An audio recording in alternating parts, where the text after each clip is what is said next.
자, 그러면 이제 이 세계가 제국주의로 이제 막 이제 어려움을 겪고 있는 이런 상황에서 과연 19세기 조선은 어떤 상황이었을까요? 자, 일단 요거는 이제 러시아와 조선이 국경을 마주하기 직전 그 시기의 어떤 그 상황에 대해서 한번 생각을 우리가 해봅시다. 자, 일단 이 19세기의 조선이라는 것은 우리가 기본적으로 세도 정치라고 합니다. 세도 정치. 자, 일단 우선은 좀 살짝 먼저 정리하자면 세도 정치로 나타난 게 매관매지. 그러니까 이제 벼슬, 관직을 사고 파는 걸 뜻하고요. 그리고 그러니까 이제 이 매관매직은 이제 각종 부정 부패로 이어지고, 자, 그래서 이 모든 이제 그 부정 부패, 매관매직 이걸로 이제 일어난 총체적 난국, 그걸 삼정문란이라 부릅니다. 삼정문란.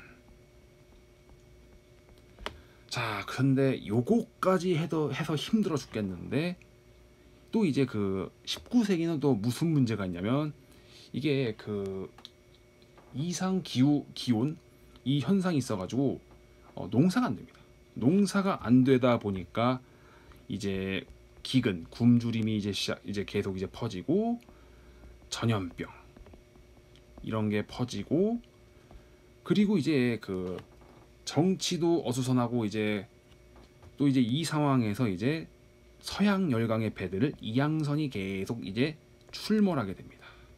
자, 그러다 보니까 이제 계속 세상이 어수선하다 보니까 이제 각종 이제 신앙이라든가 아니면 뭐 이제 종교라든가 이런 것들이 계속 이제 이제 드러나면서 이제 이게 뭔가 조선의 이런 상황이 정리된 게 아니라 더 이제 힘들어진 어떤 그런 상황이 되는데, 자, 이런 상황에선 도저히 뭐랄까 살기가 어려우니까 이제 백성들이 뭐 고향을 버리고 떠나거나 아니면은 도적이 되거나 혹은 밀란을 이제 일으키는 어떤 그런 상황이 이제 세도 정치 시기입니다.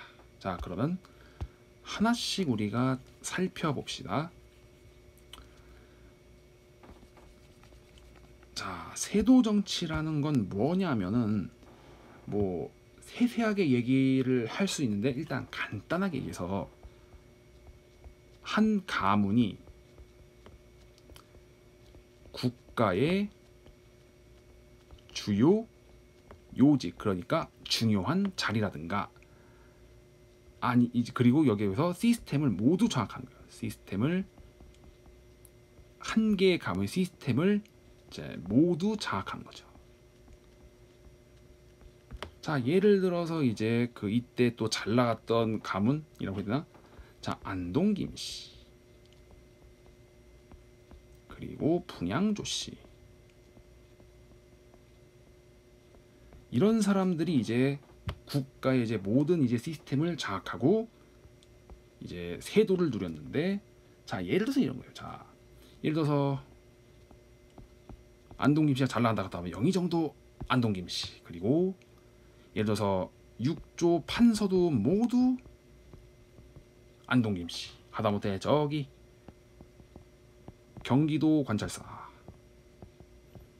이것도 이제 그 안동김씨, 하다못해 그 이순신 장군 이제 그 맡았던 관직 삼도수군 통제사도 안동김씨, 이런 식으로 이제 모든 이제 국가의 주요 요직과 시스템을 장악하게 됩니다.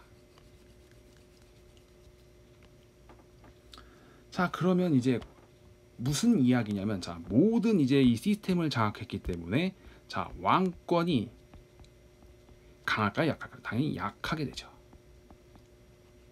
자, 그렇다면 이제 그 이제 왕권이 약하면 무슨 문제가 있냐면, 그러면 이제 지방에 있는 관리들, 중앙에 있는 관리들이 왕의 말을 들을까요, 안동김 씨의 말을 들을까요? 당연히 안동김 씨의 말을 듣게 됩니다.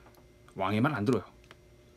이러니 점점 이제 뭔가 조선이 더 어지러워지고 이제 백성들의 삶은 힘들어지는데, 자, 그렇다면 이 정상적인 이제 그 상황이 아니에요. 이제 원래는 이제 왕이 이제 중심이 돼가지고 뭔가 국정이 운영되는데 그런 상황이 아니다 보니까, 자, 아까 얘기한 건 매관매지, 이게 왜 문제냐면은 자 아까 벼슬을 사고 판다고 했는데 예를 들어서 자 뭐 부산시장에 간단히 해서 뭐 200억 그리고 뭐 서울시장 이건 예를 들어서 그냥 좀 이제 서울은 또 수도다 보니까 좀 이제 비싸게 500억 이렇게 가격이 책정됐다고 합시다. 그래서 200억을 내고 우리가 부산시장이 됐어요. 자 그러면 내 돈 200억을 들여서 부산시장을 앉았으면 이 200억을 자 누구에게? 자 200억은 이제 백성들에게 착취해서 이거를 보충하려고 해요.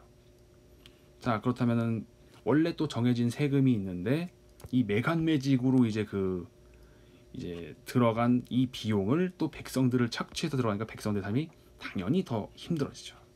근데 근데 이게 단순히 이게 200억만 이제 메꾸는 게 문제가 아니고 반드시 상납이라는 걸 해요. 당연히 누구한테? 맞습니다. 안동김 씨 혹은 분양조 씨한테 이제 상납을 해야 돼요. 그러니까 이제 막 법에도 없는 세금을 막 뜯어내야 돼요. 그러니 이게 굉장히 백성들의 삶이 굉장히 힘들죠. 그리고 이제 또 어떤 문제가 있냐면 자 이게 총체적인 난국이 이제 삼정문란입니다.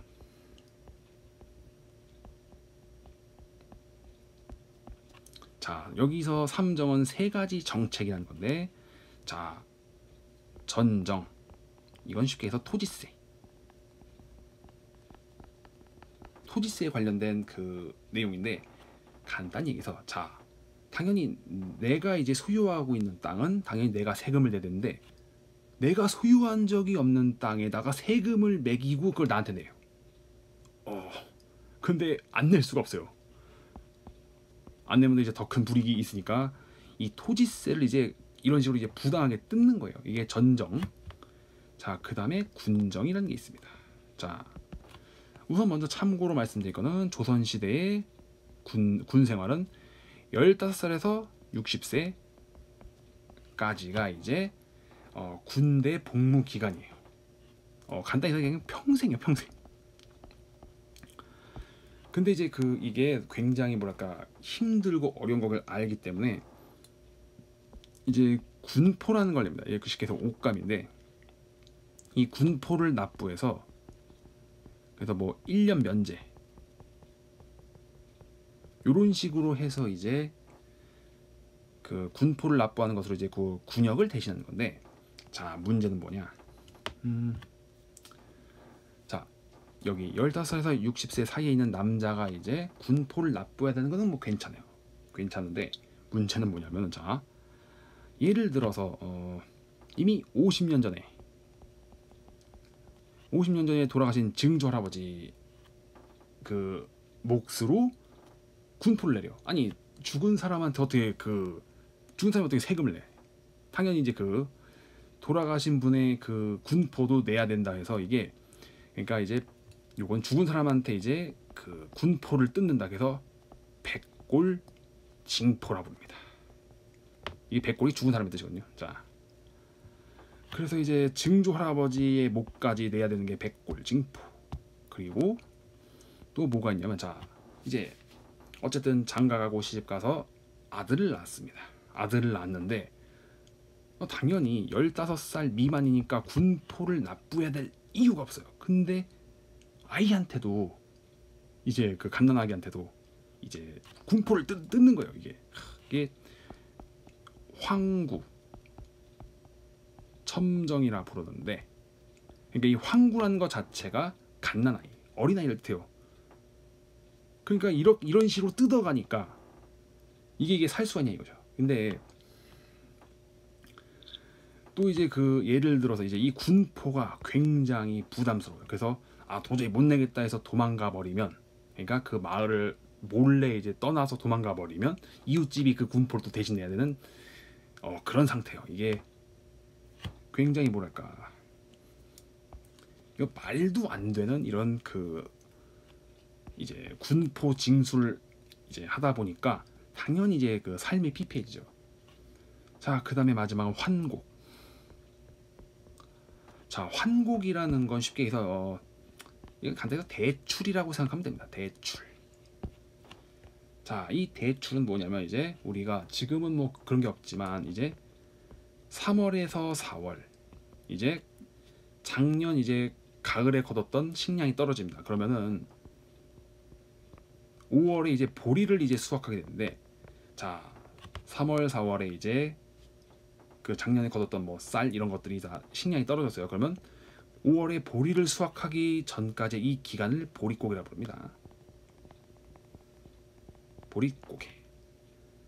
하지만 이제 그 보릿고개 식량이 없다 해서 이제 뭐랄까, 그래서 굶어줄 수 없으니까 이제 나라에서 이제 곡식을 이제 대출해 주는 거예요. 그래서 당연히 이제 가을 거지 때 이자 몇 프로를 이제 내고 이제 그 곡식을 이제 빌려서 그걸 일단 그 식량을 삼고, 그리고 가을 거지 때 이걸 이제 뭐랄까 상환하는 그런 방식인데, 근데 문제는 이자가 뭐 200%, 600% 이렇게 이자가 돼버리니까 당연히 이건 이제 그 말도 안 되는 그 뭐냐, 이 이자를 낼 수가 있겠어 없겠어? 당연히 낼 수가 없죠. 그래서 이 환곡은 이런 대출, 쉽게 해서 대출 비리, 이 대출 비리로 이제 또 백성들이 굉장히 힘든 삶을 산다. 그래서 삼정문란, 전정, 토지세, 군정은 이제 군포납부 비리, 그리고 환곡은 이제 대출 비리. 살짝 이 환곡은 이제 복지의 어떤 개념도 있는데, 이러한 그 세 가지의 어떤 요 정책의 어떤 이 정책이 제대로 집행이 되지 않고 엉망이 되기 때문에 저희 이야기 한 번 더 얘기했지만 이제 백성들이 고향을 떠나고 그다음에 도저히 못 살겠다, 도적이 되거나 아니면은 이대로 못 살겠다, 이래 죽나 저래 죽나 마찬가지에서 밀란을 일으키고.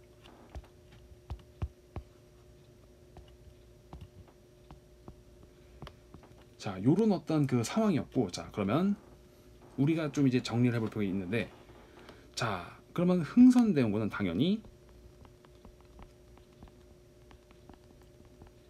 흥선대원군의 과제는 뭐겠어요? 자 우선은 세도 정치를 이제 정리하고, 그 다음에 우리가 이제 삼정문란도 이제 이것도 이제 정리해야 돼요. 자 내부적으로 이렇게 정리도 해야 되고 또 뭐도 해야 된다. 자 서구 열강의 접근도 이제 우리가 흥선대원군이 이제 대응을 해야 되는 어떤 그러한 상황 속에서 1863년 고종이 12살에 왕이 되고 흥선대원군이 이제 섭정을 맡게 되는 그런 상황에 이제 놓이게 됩니다.